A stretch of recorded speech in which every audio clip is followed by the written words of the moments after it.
I was just chilling, watching Saturday morning cartoons with my cereal, when my phone buzzed like crazy, Aunt Bethany's usual text about a family picnic. But this one said, "Brooke will be singing, not you, Piper." Just like that, she replaced me with her daughter at every family event, again. It felt like a punch, you know? What did she even mean? Before we continue, tell me in the comments, where are you watching from? I'd love to know. Life with Aunt Bethany always felt like walking on thin ice, especially when Brooke was around. My cousin, Brooke, was a year older than me and pretty much the center of Aunt Bethany's world. For as long as I could remember, family gatherings meant music. My mom, bless her, used to say I inherited my grandmother's singing voice, a real clear, bright sound. I loved to sing, truly loved it. When I was little, maybe 7 or 8, I'd always be asked to perform a song or two at birthdays, holidays, summer barbecues. It was my thing, my moment. I'd pick out a favorite pop song, or maybe a classic from my grandma's old records, and just let my voice go. The family would clap, smile, and my grandma would always give me a big, squeeze-y hug, telling me I was a star. Those moments, they filled me up. They made me feel seen, important. Then, around the time Brooke turned 9 and I was 8, things started to shift. Slowly, subtly at first. I remember one Thanksgiving, I was all ready to sing "Twinkle, Twinkle, Little Star" in a slightly jazzed-up version I'd been practicing. I even had a little sparkly microphone toy. Aunt Bethany came over, a big, beaming smile on her face, and said, "Oh, how sweet, Piper. But tonight, we're trying something new. Brooke has been practicing a wonderful piano piece for us." And, just like that, the sparkly microphone stayed in its bag.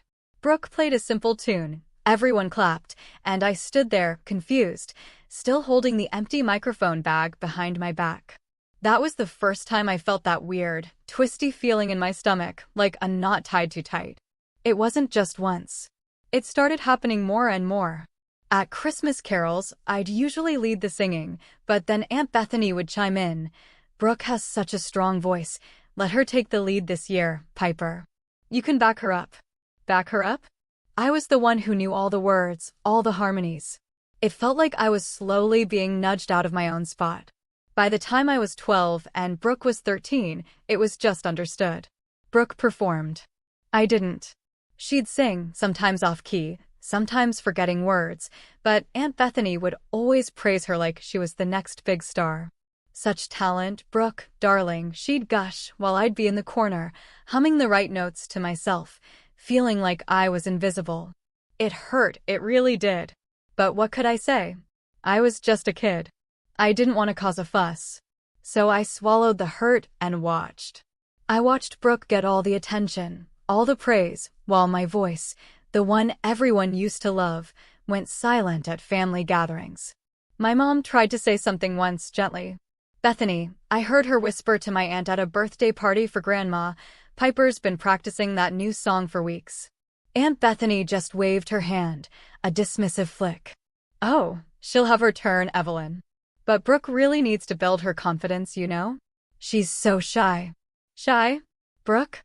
Brooke was never shy. She loved the spotlight just as much as anyone, maybe more. I heard them, standing near the kitchen door, clutching a plate of mini hot dogs.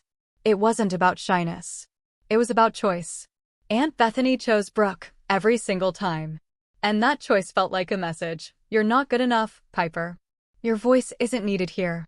The text I got on that Saturday morning, the one about the picnic, wasn't surprising. It was just another confirmation. Aunt Bethany's texts often included little updates about Brooke, always highlighting her achievements. "Brooke got an A on her history project," or "Brooke's art piece won first place in the school fair." And then, the casual dismissal of me. "Brooke will be singing, not you, Piper." It was a punch, yeah, but it was a punch I'd learned to expect. A cold, familiar ache. My cereal suddenly tasted like sawdust. I didn't reply to her text. I couldn't. What was there to say? Okay, Aunt Bethany understood. Brooke's talent takes precedence, as always. No, that wasn't me. I just stared at the screen, the blue light reflecting in my eyes, a dull anger starting to simmer beneath the surface of all that old hurt. I ended up going to the picnic, of course. My mom insisted. Family is family, Piper, she'd said, trying to cheer me up. Just enjoy the food and the sunshine. Enjoying it felt impossible. I sat at a wobbly picnic table, picking at a paper plate of potato salad, listening to Brooke's voice carry across the park. She was singing a popular song, a ballad everyone knew. Her voice was, okay. Not bad, but it wasn't special. It didn't have that clear, bright quality everyone used to compliment about mine. But Aunt Bethany was there, front and center, recording Brooke on her phone, cheering her on, calling out "Bravo, my star" after every shaky high note. My grandpa, who usually always sought me out to talk about music, looked a little sad. He caught my eye once and gave me a small, apologetic smile. Even he knew. Even he saw it. That day, something shifted inside me. It wasn't just hurt anymore. It was a cold resolve. I was done being the invisible one, the one pushed aside. My voice, my real voice, deserved to be heard. Not just at family gatherings where it was always overshadowed, but somewhere else. Somewhere that valued true talent.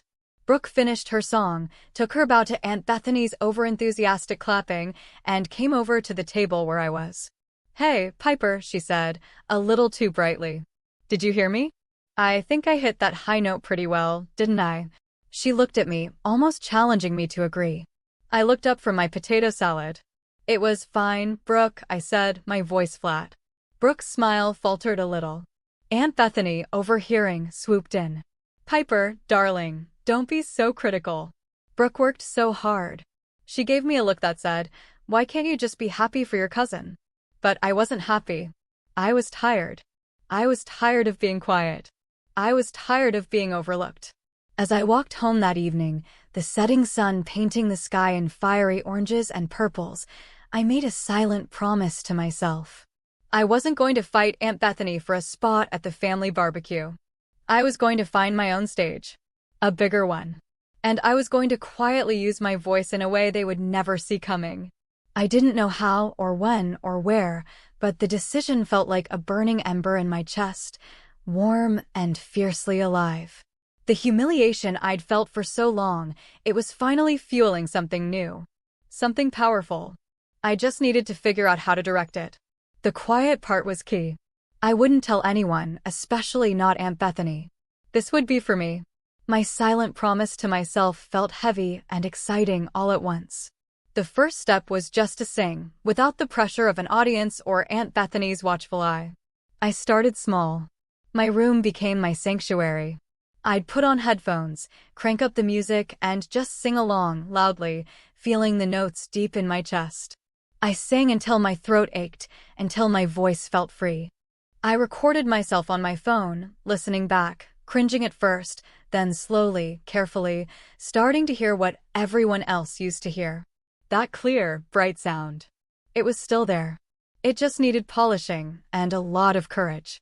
I spent hours online, watching videos of singers, trying to figure out how they controlled their breath, how they hit those tricky notes, how they poured so much feeling into every word. It was like I was learning to walk again, but this time on my own 2 feet. One afternoon, a couple of months after the picnic incident, I was at the local library, looking for sheet music, when I saw a flyer. Community music workshop, all ages, all instruments, all voices. It was being run by a woman named Ms. Elaine, retired music teacher known for her gentle but firm guidance. My stomach did a flip. This was it, maybe. A place to sing without judgment, away from family eyes. I debated for days. What if Aunt Bethany found out? What if Brooke somehow heard? I knew they wouldn't care about a community workshop, but the thought of them knowing I was trying, and potentially failing, felt terrible. But the pull was stronger. I had to do this for me. I signed up, using my allowance money for the small fee, and told my mom I was joining a book club. She was happy I was finding a new hobby. The workshop was a revelation. Ms. Elaine was exactly what I needed. She listened, really listened, to everyone. When it was my turn to sing, my voice shaky at first, she just smiled. "You have a beautiful instrument, dear," she said, her eyes kind. "Let's learn how to play it properly." Over the next few months, I poured myself into it. I learned breathing techniques, how to project my voice, how to interpret lyrics, how to stand on a small stage. I made a friend there, too, Sadie. Sadie played the guitar and had a laugh that could fill a room. She was encouraging, always telling me, "Piper, your voice gives me goosebumps, for real." Having someone genuinely believe in me, someone who wasn't family, felt incredible. Sadie became my sounding board, my secret keeper. She knew about Aunt Bethany and Brooke, and she'd just shake her head. "Some people just don't get it," she'd say. "Their loss." My family still had their usual gatherings. Brooke still performed. Aunt Bethany still posted about Brooke's amazing talents on social media. I'd scroll past, a small, knowing smile playing on my lips. They had no idea what I was doing, the quiet work, the hours spent in my room or at the workshop. I was building something, brick by brick, inside myself.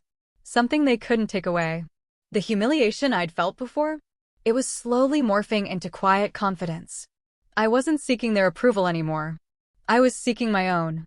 One evening, after a particularly good workshop session where Ms. Elaine told me my voice was ready for a bigger audience, I was looking through a music magazine Sadie had given me. And there it was. An advertisement, practically leaping off the page. The Starlight Grant, a $500,000 talent opportunity for emerging artists. My breath caught in my throat. $500,000? That was enormous. The grant was for artists aged 16 to 25, seeking to fund a recording project, music education, or a performance tour. I was 17. It felt like a sign. This was the bigger stage I'd promised myself. I showed it to Sadie the next day. Her eyes went wide. "Piper, this is huge. You have to apply." But then, a week later, something happened that made my stomach clench. At Sunday dinner at Grandma's, Aunt Bethany was practically glowing. "Guess what, everyone," she announced, her voice booming across the table. "Brooke is going to apply for the Starlight Grant. It's an amazing opportunity, $500,000 for emerging artists. She's been working so hard on her audition piece, haven't you, sweetie?" Brooke, looking slightly uncomfortable, just gave a small shrug. My fork clattered against my plate. The Starlight Grant. The $500,000 talent grant she wanted for her. My heart started to thud a fast, irregular beat. Of course Aunt Bethany would find it. Of course she'd push Brooke for it. It was like she was always a step ahead, always trying to steal any dream I might even silently conjure. Panic started to set in. What if we both applied? What if they recognized my name or connected me to Brooke? What if Aunt Bethany found out? The thought of that awkward, tense family confrontation, her accusing me of trying to compete with Brooke, it felt like a cold dread. But then I looked at Brooke, who was now expertly deflecting Aunt Bethany's enthusiastic questions about her audition strategy. Brooke looked stressed. She looked like she didn't really want to do this. She looked like she was doing it for her mom. And in that moment, my panic turned into a quiet determination. This wasn't about Brooke. This was about my voice. This was about the journey I had started for myself. "You're still going to apply, right?" Sadie asked me a few days later, her brows furrowed with worry. "Don't let them mess with your head, Piper." I took a deep breath. "Yes," I said, my voice steady, surprising even myself. "I am. And I'm not telling a soul." The application process was daunting. It required video submissions, essays about artistic vision, letters of recommendation. I spent weeks, secretly, crafting my responses, recording my songs. Ms. Elaine wrote me a beautiful recommendation letter, praising my dedication and unique vocal quality. I didn't tell her about Aunt Bethany or Brooke. This was my fight, my secret. The sheer volume of work, the constant fear of being discovered, it tested me. There were nights I wanted to give up, to just walk away from the whole thing. The pressure was immense. What if I failed? What if all this secret effort, all this quiet rebellion, amounted to nothing? What if Aunt Bethany just won again, without even knowing she was in a game? I sent off my application on the very last day, a rush of nervous excitement and utter exhaustion washing over me. Now, the waiting game. Family events continued, still Brooke's stage, still Aunt Bethany's proud pronouncements. I even heard her tell Grandma, Brooke's Starlight Grant application was just perfect. I have such a good feeling about it. She deserves this so much.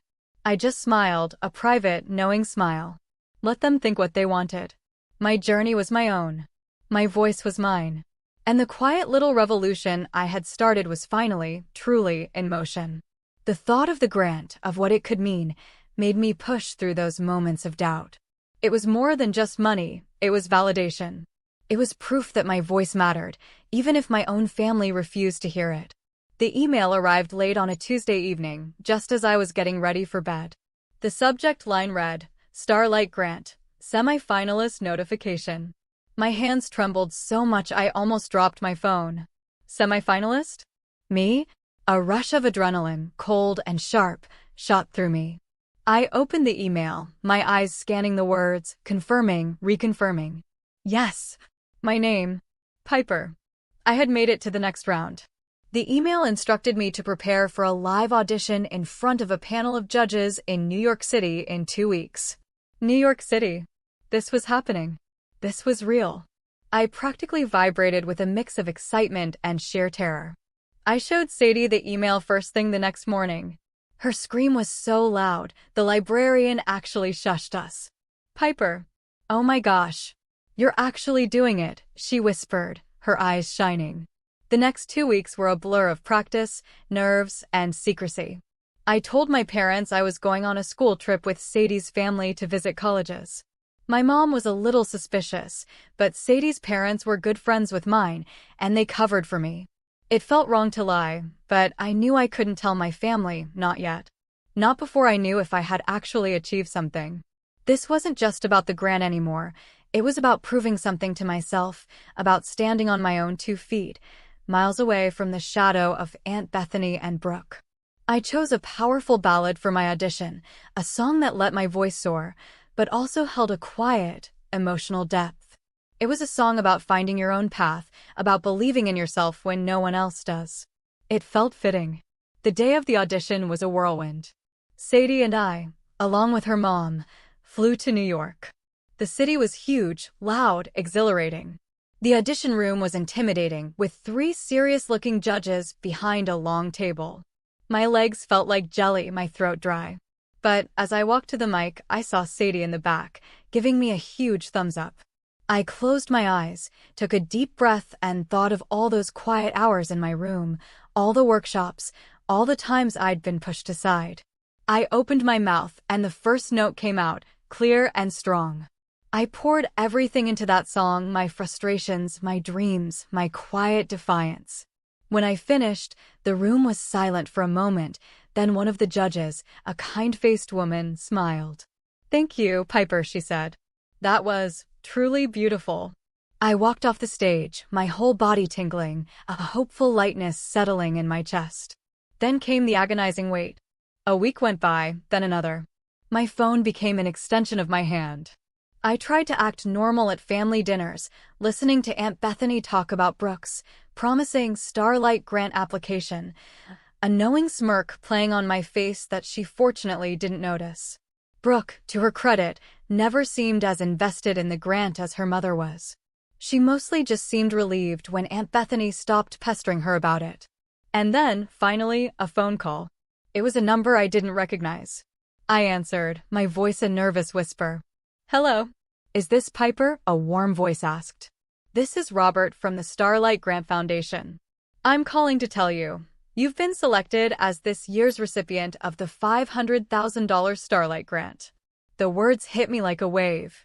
I gasped, a sound caught somewhere between a laugh and a sob. $500,000?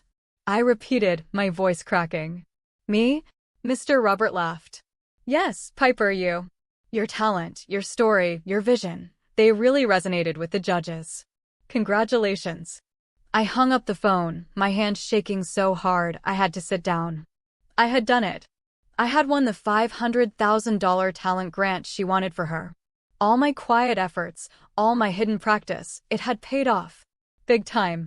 The foundation told me there would be an official announcement, a small ceremony that would be broadcast on a local arts channel, with a press release and everything.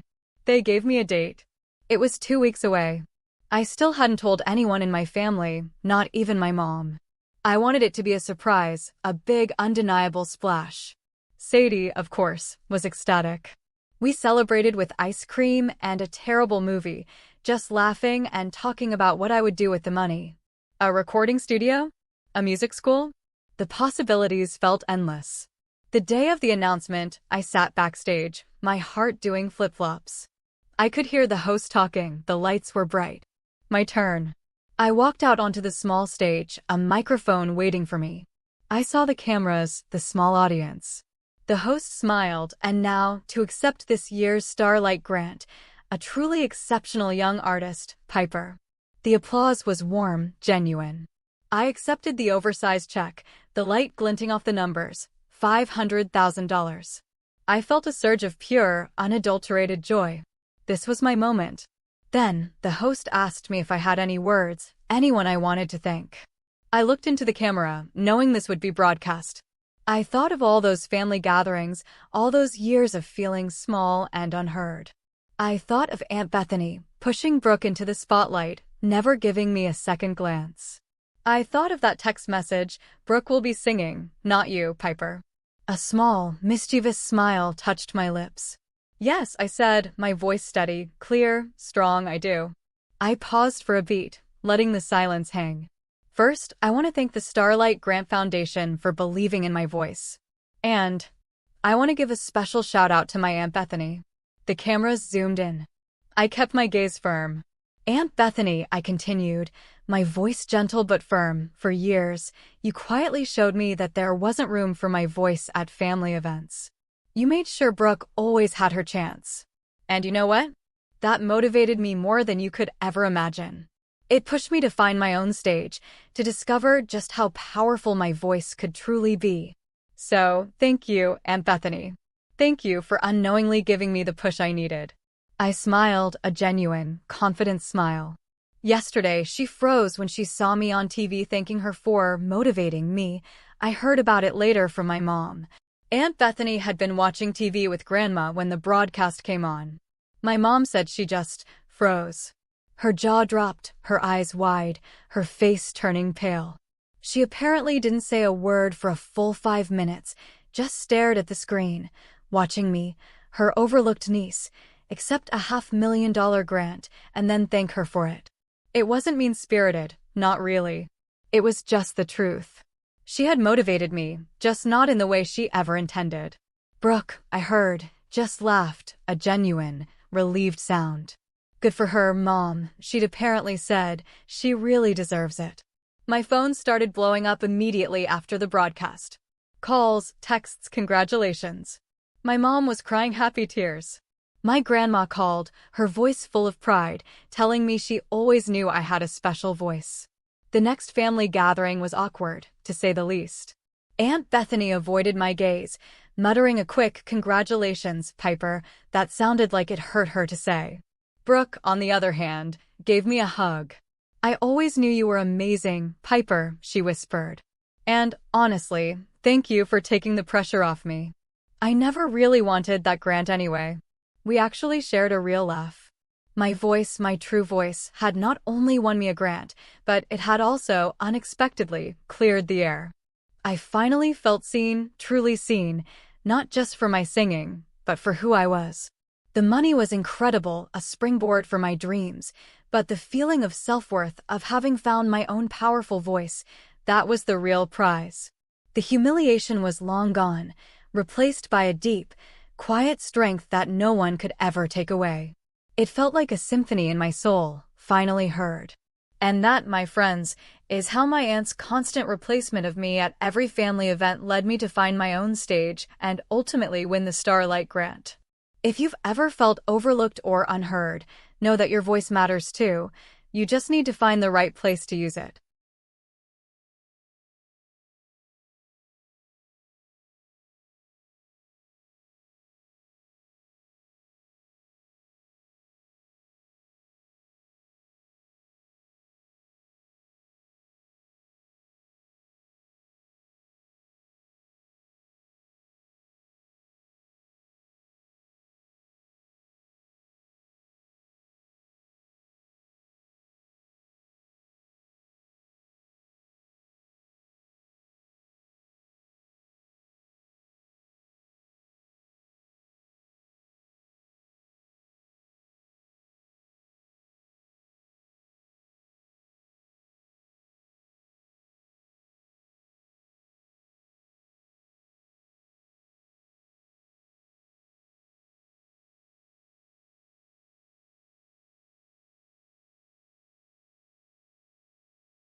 I immediately began divorce proceedings, serving David with the papers, watching as his carefully constructed world crumbled around him, leaving him hollow, empty, totally broken, truly.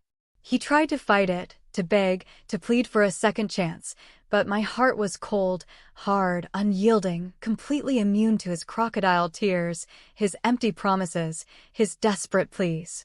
The trust was gone, completely shattered, irreplaceable, irreparable. Roxanne faced a court date, the exact charges uncertain, but the humiliation, the public shame, the criminal record, all of it was a bitter, deserved pill for her to swallow, a consequence of her own brazen actions, her own cruel disregard. Looking at my jewelry now, back in my possession, safe in my own home, I see them differently.